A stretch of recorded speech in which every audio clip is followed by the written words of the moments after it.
Shalom Bapak Ibu Saudara, Sobat Rema yang terkasih di dalam Tuhan. Hari ini kita akan kembali merenungkan firman Tuhan di dalam Lukas pasal yang pertama ayat yang ke-38. Demikian firman Tuhan, kata Maria, sesungguhnya aku ini adalah hamba Tuhan, jadilah padaku menurut perkataanmu itu. Lalu malaikat itu meninggalkan dia. Bulan November menjadi bulan yang penuh sukacita di mana kita akan menyambut hari Natal. Biasanya diisi dengan persiapan Natal, pelayanan, dan lain sebagainya.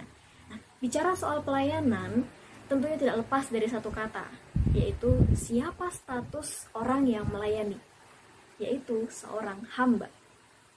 Nah, dalam kisah Maria, ia menyatakan dirinya sebagai seorang hamba. Seorang hamba itu akan melakukan apa yang menjadi kehendak tuannya, lalu yang kedua dia akan bergantung kepada tuannya, dan yang ketiga, ia harus menyenangkan hati tuannya. Nah, Maria meresapi hal ini sehingga hatinya tertuju kepada si tuannya, yaitu Tuhan. Walaupun ketika kita tahu pada saat itu, jika seorang wanita Yahudi yang mengandung dan tanpa seorang suami, ia dianggap sebagai seorang perempuan sundal. Ia akan dilempari dengan batu. Tapi Maria mau mengambil resiko itu.